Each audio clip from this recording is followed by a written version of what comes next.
overall buckling.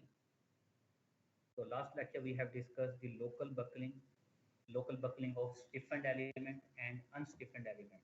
So I have also explained to you that in I section, unstiffened element is flange and stiffened element are the web. And stiffened elements are the elements which are connected from both sides. And unstiffened elements are the elements which are only connected from one side and free from the other end.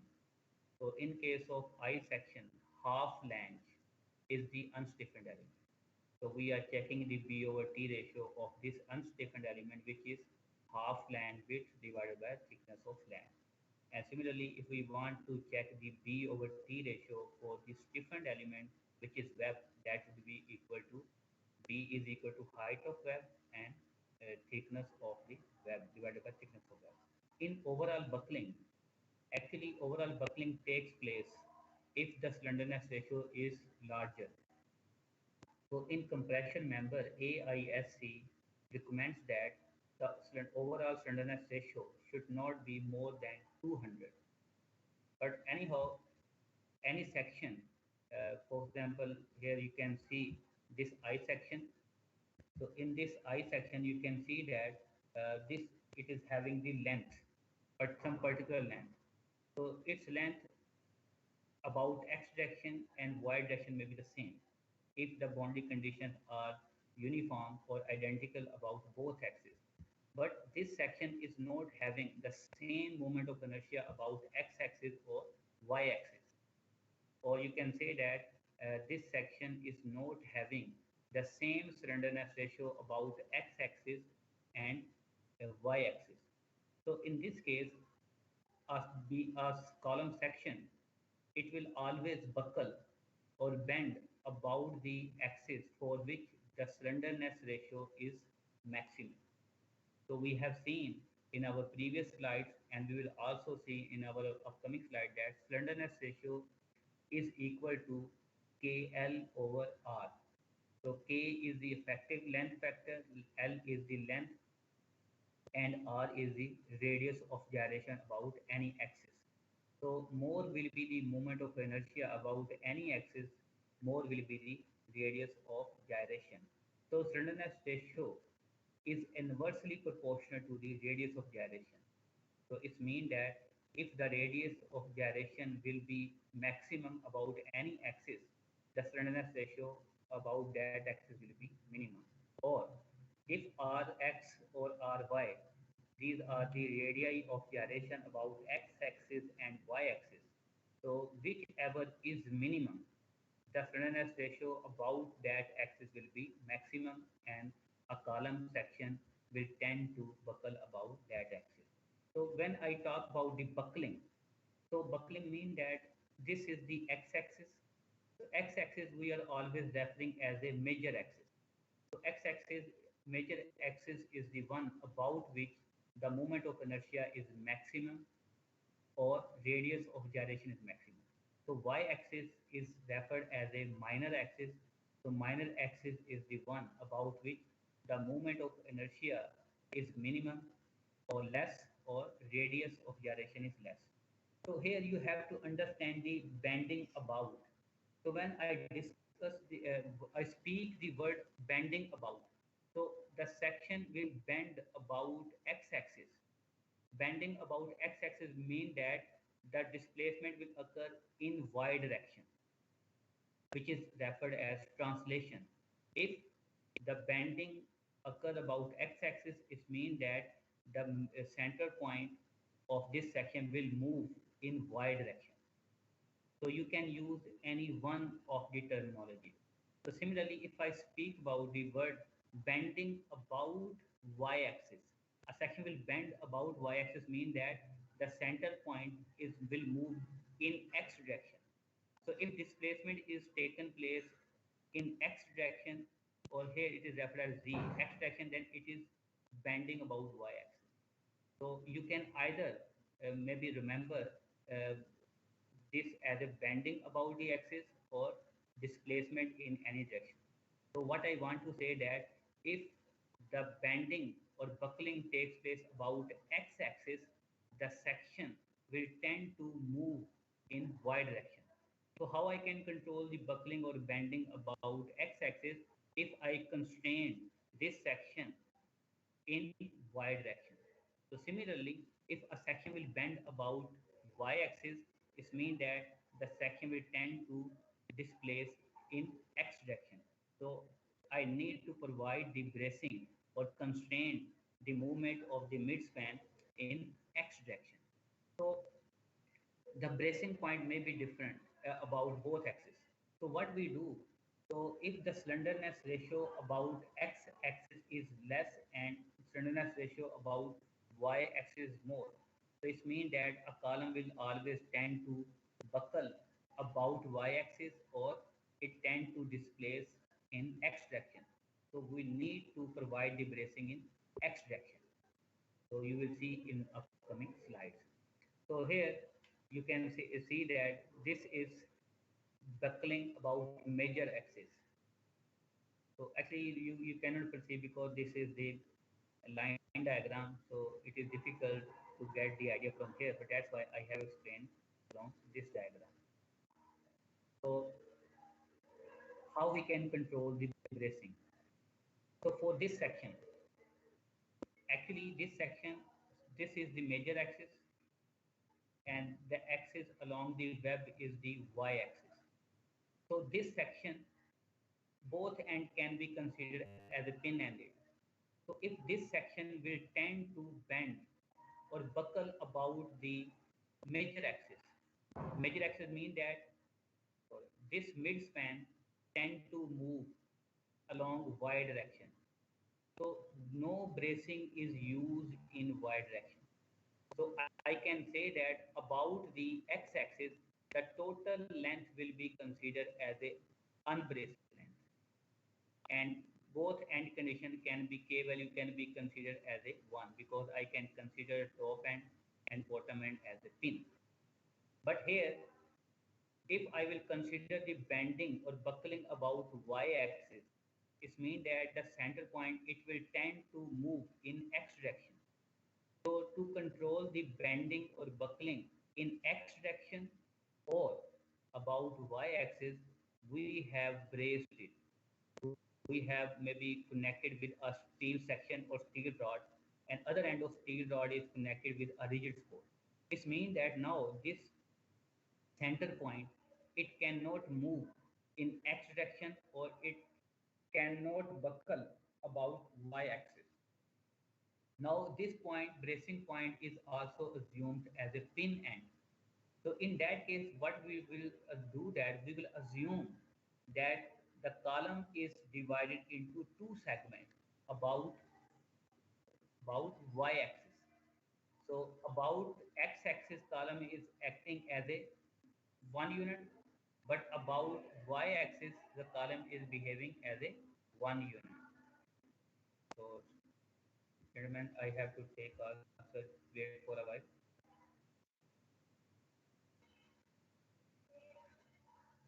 No bracing is provided in y direction. So it means that about x-axis, buckling about x-axis, I need to consider total length. And bracing is provided along x direction mean about y direction. So now I need to consider the length between the support and bracing point because bracing point will also be considered as a support. So it means that unbraced length about y-axis will be equal to the maybe half length. Half length means because bracing is provided in center. So unbraced length about y-axis is the half length and bracing point is considered as a pin.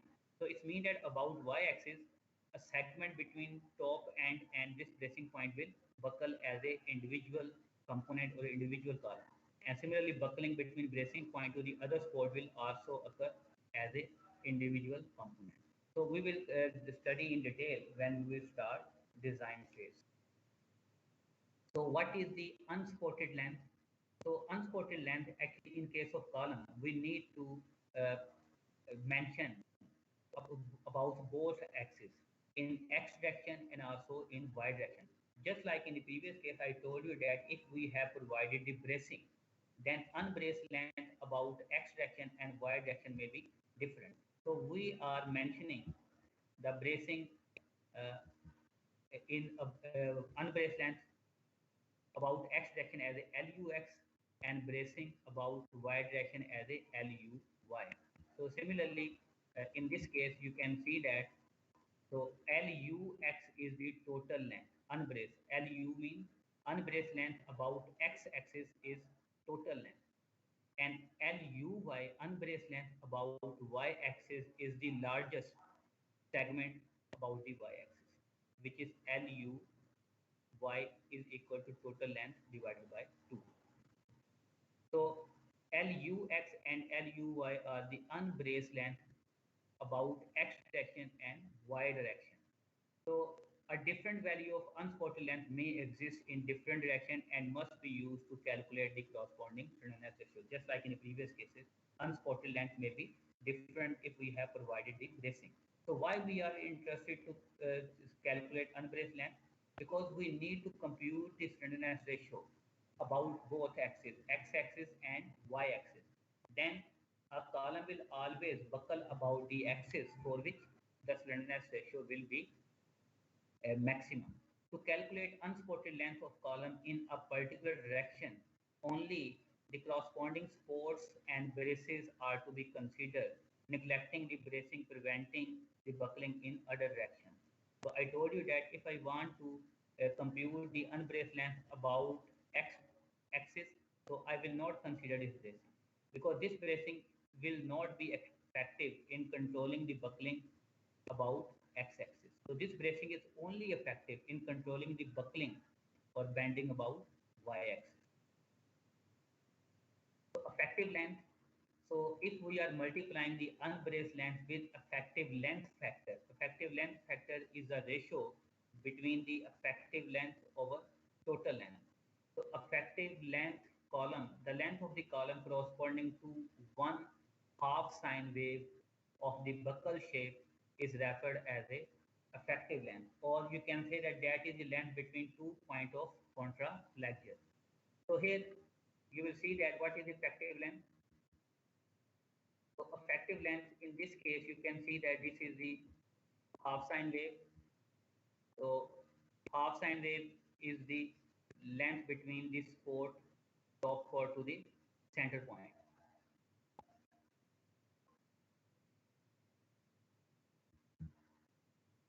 So buckling of steel column. Buckling is a sudden lateral bending produced by axial loading due to initial imperfection, out of straightness, initial curvature, or bending produced by simultaneous bending of moment. So I have already explained this in my previous lecture. So buckling is a sudden out of plane bending of a line element due to axial compressive force. So this is always due to the axial compressive forces. So sudden lateral bending of line element or the column due to axial compressive force is referred as a buckling. Bending is gradual process. It is due to the transversal loading. Bending occurs in beam and buckling occurs in column. That is sudden. Sudden, I have already explained that if on the column we are keep on increasing the load, column will be remain straight. It will not bend in the later direction. But suddenly at one particular load, it will suddenly bend in the later direction and it will fail. Unlike in the beam, when we are increasing the lateral load, so deflection is keep on increasing with the increase of the load value until we are approaching to failure. So buckling is a sudden out of plane bending due to axial compressive forces. And buckling will always occur about the axis for which the slenderness ratio is maximum. So here chances of buckling are directly related with the slenderness ratio. So these are the slenderness ratio. The more is the slenderness ratio, more are the chances of buckling. It means that the slenderness ratio is the function of three parameters: K value, which is effective length factor, L, total length, unbraced length. If we are multiplying the length, unbraced length with the K value, that will become the effective length, and R is the radius of gyration. So if we want to reduce the slenderness ratio, then we need to increase K value, sorry, reduce the K value, reduce the unbraced length, or we need to increase the radius of gyration. The radius of gyration is computed as equal to moment of inertia divided by A under root. So it's mean that that's why sometimes we need a built-up section, because in built-up section, why we are making built-up section, just to increase the radius of gyration or moment of inertia about the weak axis. So effective length factor, which depends upon end condition of the column, you will see in the next slide. So what is the K value for different end condition? And unbraced length of column LU about any particular direction in strong or weak direction is called the unbraced length.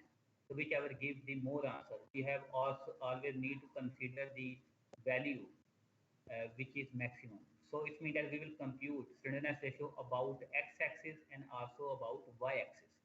So that will be kx lux over rx is equal to slenderness ratio about x-axis. If we are using ky luy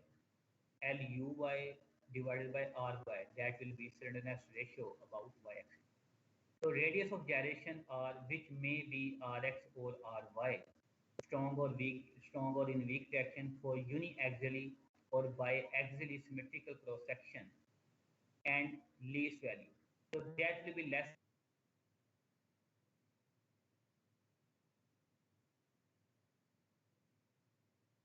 disconnected. So I will restart the lecture. I think recording is already on. So okay. Okay, can you see the slide here? Yes, sir. Okay, good. So before the interruption, so I was at point 3. So I was just explaining that uh, R value we can take about any axis Rx or Ry. And for single angle, we have to consider the Rj. Okay, please, gentlemen, please mute your mics. Please, all of you, please, you are requested to mute your mic. So we have to consider the following important point in when we are computing the critical slenderness ratio. Critical slenderness ratio is the one which is maximum about any axis. So buckling will take place about a direction for which the corresponding slenderness ratio is maximum. I have already cleared up this. For unbraced compression member consisting of single angle, the total length and RZ are used to calculate slenderness ratio.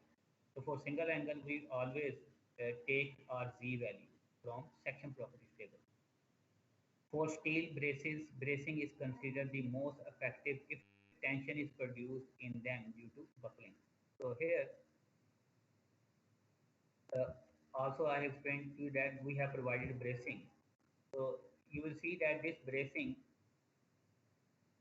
so in this bracing system, this is provided about y-axis. So actually why we have to provide the bracing on the both sides? Because if the buckling occurs in this direction, then this bracing will be in tension. So this is controlling the movement of this center point in this direction. And this bracing will be in compression. So we are assuming that this is not effective. So this is not resisting any lateral movement. But this bracing will be effective if column tend to bend on the other direction. So that's why we provide the bracing on the both sides, because we do not know that whether the column is bending on one direction or in other direction. So accordingly, in which direction it is bending, so one of the bracing which will be in tension, it will be effective. And the bracing which will be in compression, we will ignore it.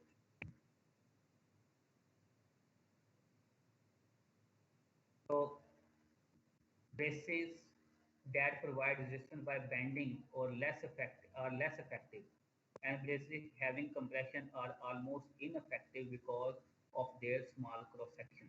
Because if the bracing system will be in compression, so their slenderness ratio will be very large. So we assume that they are not providing any resistance, so we ignore them. The braces is considered effective. Its one end is connected with stable support or rigid support, which is not undergoing buckling.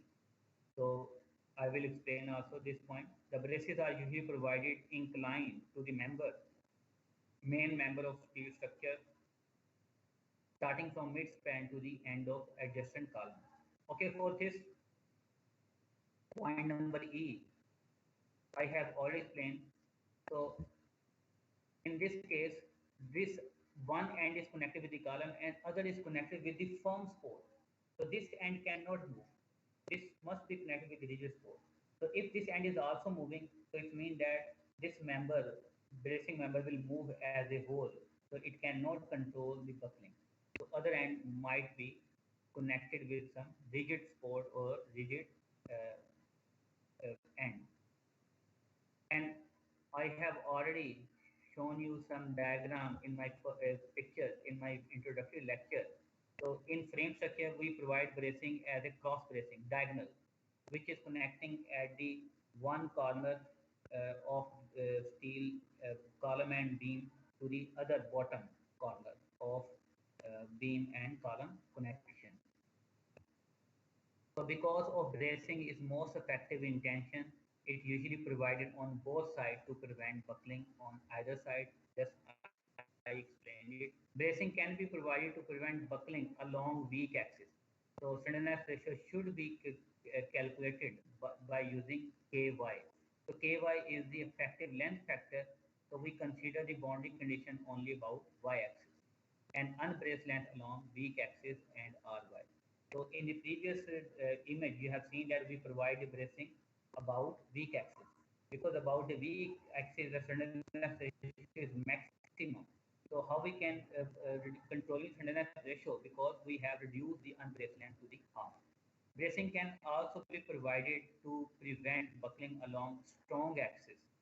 So in that case, if we want to provide the bracing in strong axis, so we have to use Kx, effective length factor about x-axis, unbraced length about x-axis, and radius of gyration about x-axis. And this thing I have already explained. So wherever we have provided bracing, so bracing end will be considered as a hinge support or pin support. So reason is that the rotation becomes free because the bracing is only controlling the translation. They are not controlling the rotation. So effective length factor, I have just explained. It is a ratio between effective length to the total length. So this gives the ratio of the length of half sine wave. So it provides the length of the column corresponding to half sine wave. Half sine wave means that what is the projection of the length between half sine wave. Half sine wave means that that is the length between 2 points of contralateral. So you will see in next slide. So this depends upon the end condition of column and the fact that whether the side sway is permitted or not. What is side sway? I will also explain in the upcoming slide. So greater is the K value, greater will be the effective length. So if we want to reduce the effective length, so we need to reduce the K value. So we will see that in what different cases, or in what type of the end condition, what K value we have to use. So effective length can be computed as K multiplied by LU. If we are multiplying the effective length factor with unbraced length, so we can compute the LE value. So in other words, you can say that effective length factor is equal to effective length divided by LU. So K value is ranging between 0.5 to 1, where the side sway is prevented. And for the cases where the side sway is allowed, then the K value will be more than 1. So first of all, let me explain what is the side sway. So here, first of all, I will give you the buckling. Simple buckling is that you can see this is the column and we are considering both end as a pin. So if we are applying the load, so the supports cannot move in any direction. So supports are stable. So it means that the buckling only occur within column or within the compression member. So the supports will remain intact, stable, they are not moving. So this is the normal buckling without side sway. But in second case, you will see that In this case, both ends are pinned, or you can see that both one end is pinned, other is fixed, you can consider. So when we are applying the load, so supports are is also moving in the lateral direction, and the buckling in column also takes place. So if the supports move relative to each other along with the buckling in the column, this is referred as a buckling with side sway. So side sway, you can say that that is the relative movement of force or the end of the column along with buckling in the column. So normal buckling, only the column between the supports, it buckle or bend in the lateral direction, and supports position remain intact or firm, stable. But in side sway, the supports, they are also moving relative to each other, maybe one end or other end, along with bending in the column. So that is called side sway. So I will come back to the previous. So what is the side sway and what are the reasons? Any appreciable lateral or sideward movement of of top of a vertical column relative to its bottom is called side sway. So normally the bottom end remains stable and the top end is moved. We can also say that relative movement of the uh, ends of the column along with the buckling is referred as side sway. So if side sway is possible or it can occur, K value is increasing. So its value may be more than 1. So what is the reason of side sway? So there are four reasons. So if both columns they are having different length. For example, in this story, these two columns they are having same cross section, but they are having different length. So if they are having same length, same cross section, it means that they will have same radius of gyration, moment of inertia, and end condition, but lengths are different. So slenderness ratio of this column will be more, and slenderness ratio of this column will be less. This means that this column will buckle earlier. When this column will buckle, so due to buckling of this column, the end can move in this direction. So which is causing the lateral movement of this top end of this column. Other reason is that in this story, single story, this is one base structure. Bay is the spacing between one beam and two columns. So here, length of both column is same, but the cross section is twice or double. So you can say moment of inertia of this column is double. So it means that its radius of gyration will also be more. So slenderness ratio of this column will be less as compared to this. So this column will buckle first, and this column will remain stable. When this column tend to buckle, so this end can tend to move in later direction, which is causing side sway. Third case is unsymmetrical loading. Load is not acting in the center, just on this one hand. This means that only buckling may occur in this column. When the buckling tend to occur in this column, it will cause the sideward movement. And the fourth condition is that if any lateral load is acting, due to lateral load, the top ends they can move in one direction, or they can move horizontally relative to the bottom end. So these are the side sway. So how we can prevent the side sway? So side sway can be prevented in RCC structure by providing shear wall. Actually, what is shear wall? Shear wall is the reinforced concrete wall, RCC, where we are providing the reinforcement in the wall and we pour the concrete. So we normally provide this wall along the periphery of building structure. So the moment of inertia of the wall along the length direction of the wall is very high. So in this way, they are controlling the lateral movement of RCC structure. But in case of steel structure, we provide the cross bracing, just like you have seen some picture in our introductory lecture. So fixing the top of the frame with adjoining rigid structure, we can fix the top end of the structure by some bracing system.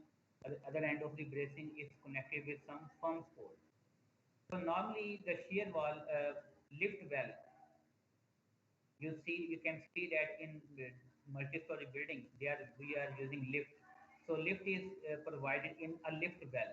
You can see that the walls of the lift well are RCC. So they behave as a shear wall or backbone of structure, which are controlling the lateral movement or the side sway of RCC structure. Shear wall is a structural wall that resists shear forces resulting from the applied transverse load in its own plane, and they increase the stability of frame. In case of steel structure, we either provide diagonal bracing or longitudinal bracing. Longitudinal bracing you have seen in previous slides, where we have provided the longitudinal bracing in a column, and diagonal bracing you have already seen in our introductory lecture. So unbraced frame, they are also referred as a rigid frame. So rigid frame where the bracing is the lateral movement is controlled by the resistance provided by beam and column section by themselves. So I can show you this brace and unbraced frame again.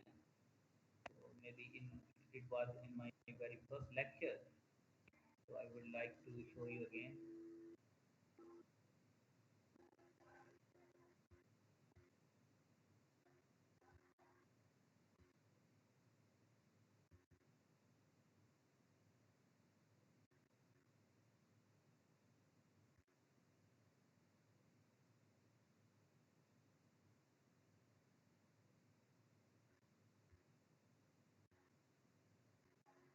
So in this example, you will see that this is our unbraced frame, which is rigid frame.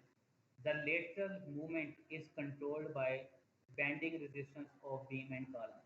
So the cross-section dimension of the beam and column are larger in rigid frame. But here, the lateral movement is controlled by cross bracing or diagonal bracing. So they are provided in opposite direction in alternative panels. If this end tend to move in this direction, so this bracing which is in tension will be effective, and this bracing will be in compression, that will be not effective. If the bearing tend to move in this direction, then this bracing will be effective.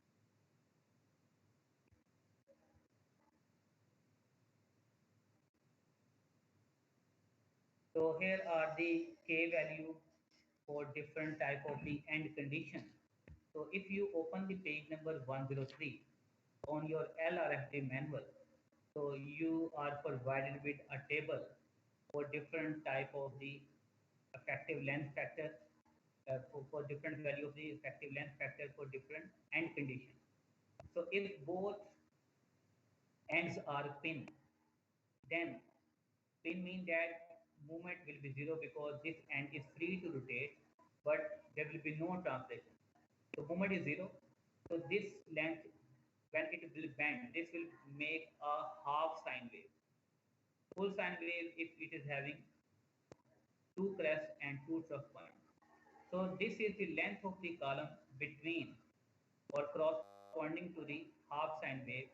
So here effective length will be equal to total length, or we can say that K value is equal to 1 for practical if there is no side sway. So if both ends are fixed, so we know that at both ends, so there is no rotation, so there will be, you can say, a negative bending moment at fixed end. So these are the point of contrast like here, where the negative bending moment changes to the positive. So at this point, moment is zero. So between one point of contrast leg to the other point of contrast leg, this is half sine wave. So the length of the column corresponding to half sine wave is the LE. An experiment suggests that or prove that if both ends are fixed, then this LE is equal to K into L, and the K value is equal to half. So effective length is equal to half of total length if both ends are fixed with no side sway. So K value is equal to half if both ends are fixed. So, but theoretical value is 0.5. But in practical cases or in design of compression member, we may consider the value on the higher side as 0.65. Similarly, if one end is actually this end supposed to be fixed, I will change the condition. If one end is fixed and other end is pin, then K value is equal to 0.7. And LE at this point movement is zero, and at this spot movement is also zero at roller spot. For pin 4, effective length is equal to K into L and the K value is equal to zero point 0.7. If one end pin 1 6, then K value is equal to zero point 0.7. But for design purposes, we may use zero point 0.8. Similarly, if one end is fixed and other is free, in that case, if it will deflect. So this deflection, so this deflected portion is equal to the quarter sine wave, quarter, 1/4 of sine wave.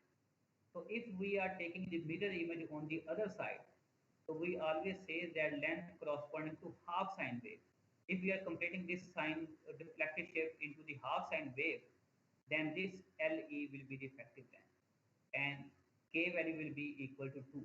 It means that in case if one end is free, one fixed, effective length is equal to the twice of total length. So if both ends are fixed and side sway is allowed present, then K value is equal to 1.2. Both end pin and side sway is allowed, then K value is equal to 1. And for the practical reason, we can consider as a 1.2. If one end fixed, one pin and side sway is allowed, then K value will be equal to 2. And for the practical, we can also say as a 2. Actually, in case of RCC structure, we can actually provide the fixed ended and pin ended condition by monolithic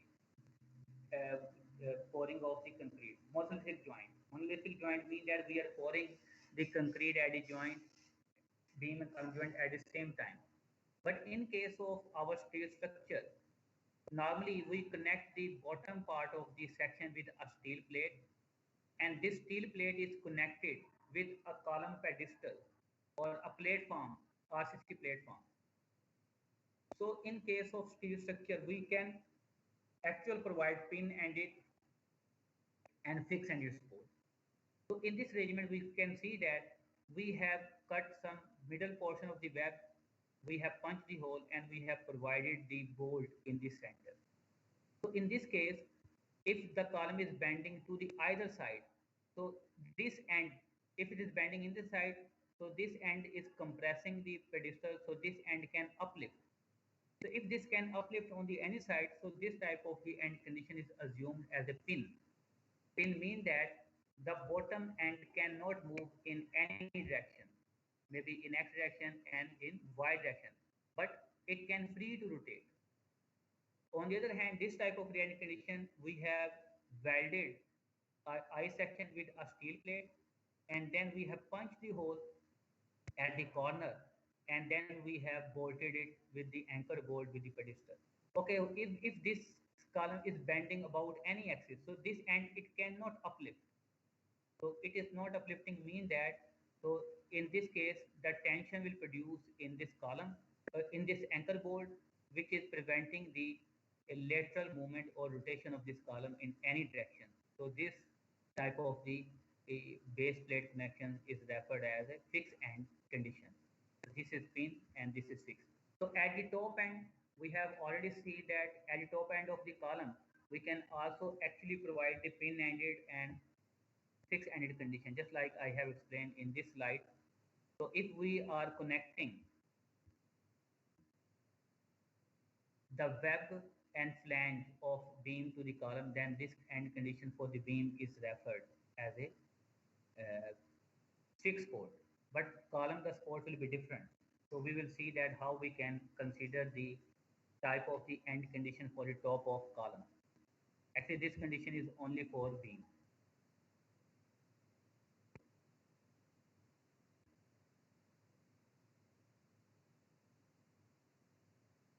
So this is a chart that similar chart is given on page number 103 on LRFD design aid.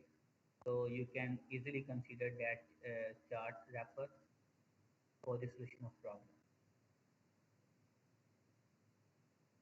So partially restrained column. Okay, here what I would like to explain. Actually, in this frame, if I talk about this column, this bottom column. So this is a 3-story, 4-bay frame structure. Bay is the opening between beam and column. So this is bay 1, bay 2, bay 3, and bay 4. So this frame structure is having 4 bay and 3 story. If I want to design this column, this edge column, so what will be effective length factor of this column? How I can compute? Actually, bottom part I directly know because at the bottom end of this column is independent. It is not connected with any beam or column. So this is column, maybe bottom part is connected with the concrete base either by the fixed end condition or pin end condition. The end condition I have already shown you in previous slide. So, but what is about this end? The top end is connected with one beam and one top column. So in that case, it is difficult to perceive the type of end condition. I will come up to this beam later, but first of all, I will explain for this. So this column AB, I want to compute the slenderness ratio of this column A and B. So actually, if this end of both end of these columns are not independent, independent means that they are connected with two beam and one column from the bottom, and similarly the top end is also connected with beam from two side and also the column on the top side. So if the column is connected by some other structural member, so in that case, so this end condition will be partially constrained condition, partially fixed.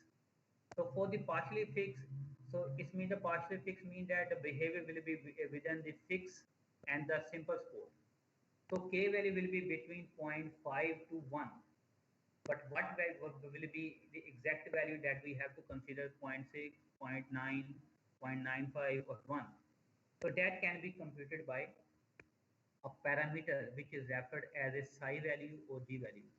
So say psi or G value is computed by this formula.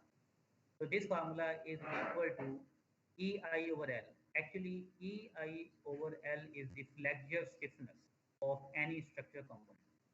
So what we do, we compute the G value or phi value for the top end and for the bottom end. You can refer even top end as a B and bottom end as a A. So whatever the designation you want to use. So we are computing G value, which is equal to the summation of flexure stiffness of all the columns which are meeting at this joint. So there are two columns which are meeting at this joint, one column from the top and one column from the bottom. So it means that EIL of value of the top column plus EI over L value of the bottom column divided by the summation of flexure stiffness of all the beam which are joined or connected at this end A. So which is equal to summation EI over L value of this beam on the one side and EIL over beam on the other side. So we will compute this G value on both ends, end A and end B. So once we are computing this value A and B for the both ends, so here, if you are opening page number 104 on your LRFD design aid, so you will see that two charts are given, just like I have presented here. So two charts, one chart is for brace frame. Brace frame means that side sway is allowed, and other is for unbraced frame or side sway is not prevented. So you can see that on this chart, we are having three vertical axes or three scales where some particular values are mentioned. You can consider any one as axis on the maybe left side or right side as a GA. Mark the GA value on one axis and GB value on the other axis. You can switch GA and GB value. After marking the value, when you will join both axes or both value by a line, wherever this line will intersect the middle axis, that value will be the effective length factor that you will consider for that story. So second chart is for side sway allowed. So I will show you the actual maybe the table.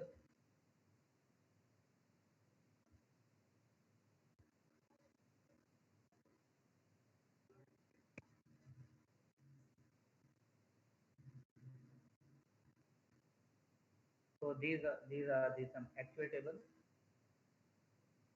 So this table for the top, this is for side sway prevented.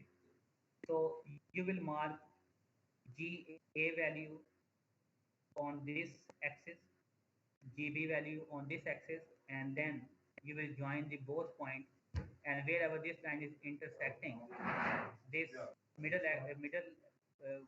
axis, that will be our K value. So here psi value or G value is mentioned over here, EI over L of all the columns meeting at point 8 and EI over L of beam which are being connected at one point. Okay, what will be about this end? If I am considering this column, for this column, at this point, only one column is coming from the top and one column is coming from the bottom. It means that in order to compute this parameter, so you will have summation of EI over L value of this top column, EI over L value of this bottom column divided by EI over L value of this beam only, because only one beam is connected. But what is about this bottom end? Okay, for this bottom end, it is not connected with any beam or column on either side. So for this case, you will consider this table. For bottom end, if bottom end is hinge support, then G value you can consider 10 for side sway prevented or braced column. G and psi value can be assumed as a 20 if side sway is allowed. For if you are directly on the hinge or fixed type of a condition. If bottom end is fixed, then G or psi value will be 0.5. If the bottom end is fixed and side sway is allowed, then G value will be 1. So here you need to consider the charts accordingly. Top chart is used for side sway prevented and bottom chart is used for side sway allowed. So for side sway allowed, K value is ranging from 1 to 10 and infinity. And for side sway allowed, K value is ranging from 0.5 to 1. So it means that we will solve one numerical where we have to use this type of the chart. So I will stop my lecture over here. So if you are having any question regarding today's lecture, so you can ask me.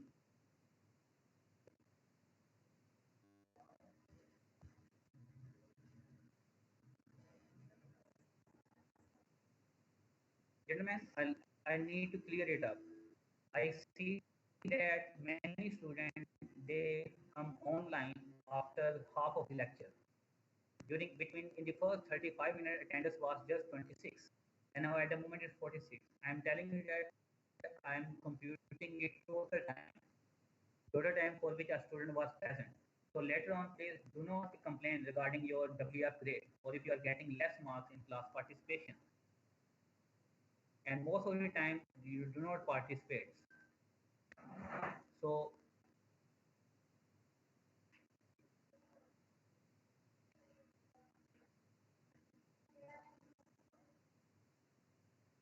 if there is no any question, I would like to conclude the lecture. Inshallah, I will see you at 1 p.m. in design class.